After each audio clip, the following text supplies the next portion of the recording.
ప్రాణాలు కోల్పోతున్నారు. అయితే గుజరాత్‌లో ప్రతి 20 కిలోమీటర్లకి జెట్టీలు ఉంటావు అక్కడ. ఓకే. అందుకనే ఉపాధి ఉంటదని వెళ్ళిపోతున్నాం అక్కడ. ఓకే. ఓకే. ఓకే. జీవనోపాధి ఓకే. కష్టపడడానికి వెళ్ళిపోతున్నాం. సో మీరు ఒకసారి అక్కడికెళ్ళాక ఒక నెల రోజులు సముద్రంలోనే ఉంటారా? ఒకసారి బోట్ తీసుకున్న తర్వాత నెల రోజులు సముద్రంలోనే ఉంటారు. నెల రోజులు ఉంటాం. లేకపోతే మీకు కంప్లీట్‌గా బోట్ డెక్ ఫుల్ అయిన తర్వాత తిరిగి వస్తారా? అది అంటే సముద్రంలో ఏటకెళ్తాం. చేపలు ఎక్కి పట్టిందంటే 20 రోజులకు వచ్చేస్తుంటాం. అంటే ఐస్ అంటారు కదా, ఐస్ అయిపోయిందంటే వచ్చేస్తాం. ఓకే. చేపలు ఎక్కి దొరికితే ముందు వచ్చేస్తాం. దొరకలేదంటే అక్కడక్కడ పట్టుకుంటూ నెంబర్లు కొట్టుకుంటూ ఎత్తుకుంటూ పట్టుకుంటాం. కొద్దిగా లేట్ అవుతుంది. చేపలు దొరికామంటే హ్యాంగ్ వచ్చేస్తాం జెట్టీకి. ఓకే. ఓకే. ఓకే. అండ్ మీరు అక్కడ సముద్రంలో ఉన్నప్పుడు సెల్ ఫోన్ కనెక్షను ఇంటితో మాట్లాడాలనుకున్నా, పిల్లలతో మాట్లాడాలనుకున్నా అలాంటి అవద్దు, ఏ కనెక్షన్ ఉండదు. అవద్దు. దగ్గరలో అవ్వద్దు. అంటే గుజరాత్ వేరే వాళ్ళు ఉంది కదా, పోలవరం దగ్గర, దాని నెంబర్ కొడతాం. ఒక 200 కిలోమీటర్లు ఉందనుకో, స్టీరింగ్ పట్టుకుంటూ వస్తాం. దగ్గరలో ఒక 20-30 కిలోమీటర్లు టవర్ వస్తుంది మాకు.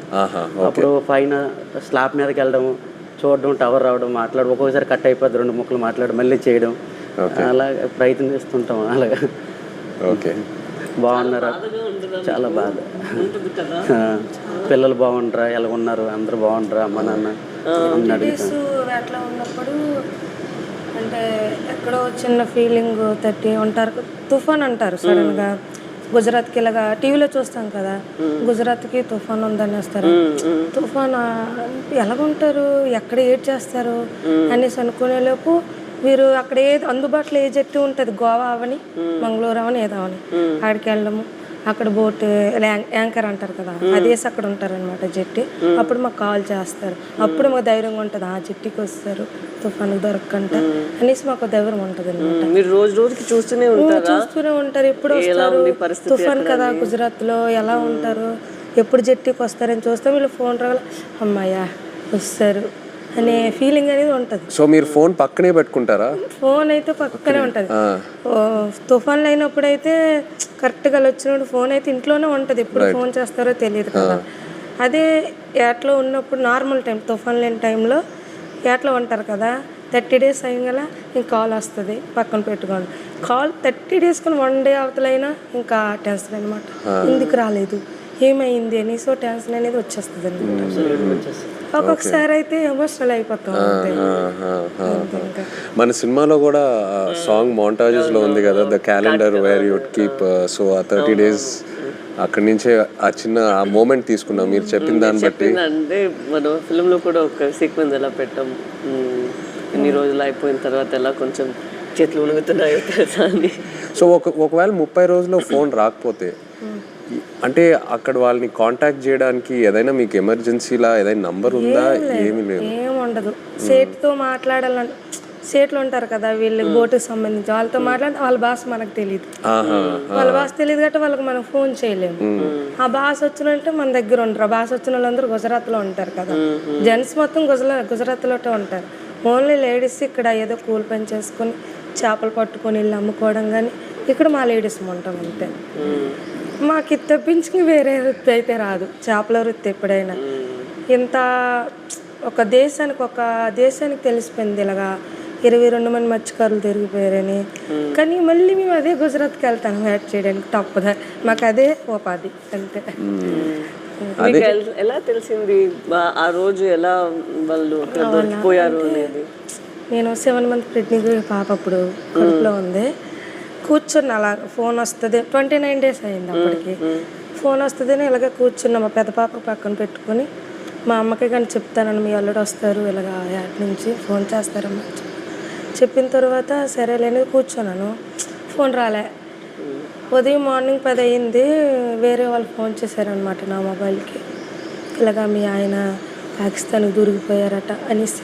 వేరే వాళ్ళంటే ఎవరు ఫోన్ చేశారు? అదే గుజరాత్ నుంచి, మా ఊరు నుంచి వలస వెళ్ళారు కదా, అక్కడి నుంచో ఒక బోటు జట్టికి వచ్చింది. వీళ్ళు దొరికిపోవడం చూసిన బోట్ అది, కలర్ చూసారు ఆ బోటులో ఉన్న వాళ్ళు, మీ ఆయనకి పాకిస్తాన్లో పట్టుకుని వెళ్ళిపోయారు అని చూసిన వాళ్ళు నాకు వచ్చి ఫోన్ చేసి చెప్పారు.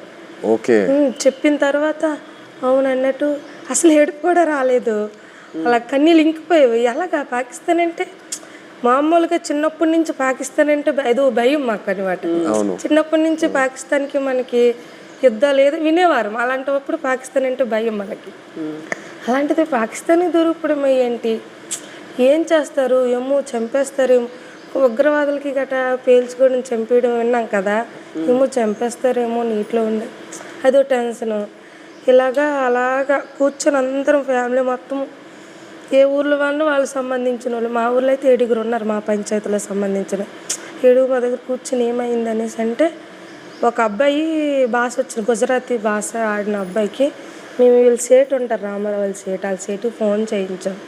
అడగండి ఒకసారి ఏమైంది ఆ సీట్కి అంటే వాళ్ళు ఫోన్ చేసి అడిగారనమాట, ఏమైంది ఆ పాకిస్తాన్ వాళ్ళు పట్టుకెళ్ళిపోయారంట, ఏమైంది సీట్ అని అడిగితే అతనేమో పట్టుకుని వెళ్ళిపోయారు, నీటిలో ఉంచారని చెప్పారు. ఇంకా మాకైతే ఎలాగ వస్తారు అనేసి, ఎలాగ ఆలోచించాలి, ఎక్కడికి వెళ్ళాలి, ఎలాగ తీసుకురావాలి అనేసి ఒక ఎమోషనల్ అయితే మామూలుగా కాదు. 22 మెంబర్స్ అంటే చిన్నపిల్లలు, అప్పుడే మ్యారేజ్ అయిన అబ్బాయి అక్కడే ఉన్నాడు, నేను కడుపుతో ఉన్నాను, 2 పిల్లలు, ఒక భర్త దొరుకుకున్న ఆవిడ కూడా ఇంకా ఆ బాధ వేరే, 2 బిడ్డలు ఒక భర్త అంటే ఇంకా ఆ ఎమోషన్ అయితే ఇంకా వేరే. అందరం ఇంకా అంతే, ఏం చేయాలని ఆలోచనతో 1 మంత్ వరకు అలా ఉన్నాం. ఇలాగా న్యూస్ వచ్చి ఇలాగా ప్రసారం చేయడము, మీడియా కొంచెం హెల్ప్ చేసింది. Okay okay.